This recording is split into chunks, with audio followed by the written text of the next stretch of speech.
look at Luke 9, 1 through 6. Luke 9, 1 through 6. It kind of is a short version of Matthew chapter 9. So just a shorter 9. But they both are saying basically the same thing. Here we have Jesus sending out the 12. And it kind of reminds me of a couple of weeks back when a number of us went to the Erie Shores Church Bible study. And they had a project where it was all about this chapter, where they would take a group of men to a different city and a different state that they'd not been in before, with no connections, and they dropped them off with no money, no credit cards, no provisions of any kind. And the idea is that we trust in God that He will provide for you. And they had to meet somewhere, I think it was 30 miles away, and they had no transportation, no car, no money, no provisions of any kind.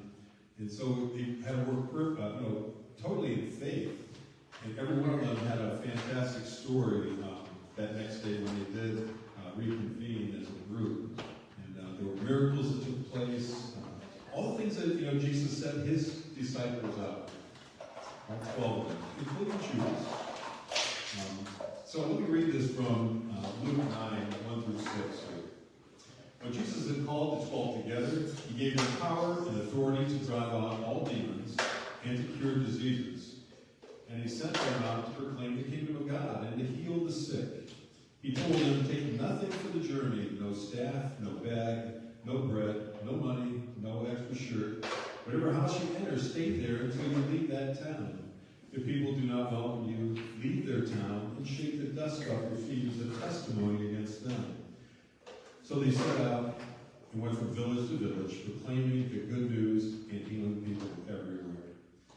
And this is the challenge that we have today, because He's sending each of us out too. This isn't just a story about history.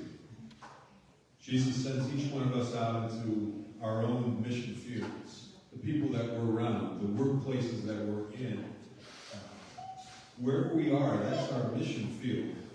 And it's up to us to share what Yeshua taught us, what we know that He's done in our lives, to make testimony of that, and to bring others to salvation in Him, and to heal the sick as we go. And it was pretty incredible that morning when we listened to stories about the random people they would meet, and they would take them to dinner. They would drive them places. They would tell them where they need to go next to meet people that they had met before, and that they would be the next person in a chain of things that were to man unplanned, but to God everything is already taken care of. He is our provision and our provider for everything.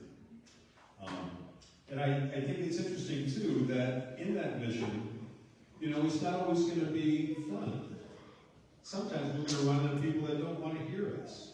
Sometimes we're going to run into situations where they don't want us. And He says to simply shake the dust off your feet, but be faithful. Be faithful to your mission. Okay? Don't just do things because they seem easy. Let God take care of you as you're doing His work. And I think it's a pretty incredible challenge to all of us. We can grow complacent in our faith. We can say, well, I believe, I have my salvation, I'm secure. And then when we are in a situation where maybe we're outnumbered by people that are speaking radically, people speaking in contrast to what the gospel tells us, in contrast to what is right, and there is an absolute right.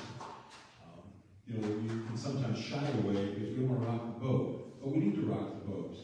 Because if they don't hear from us, where are they going to hear it from? So this is our challenge today, just as it was a challenge to the 12 that were set out by Yeshua Himself. God bless the reading of His Word, and we'd like to pray now for the sick amongst us. Anybody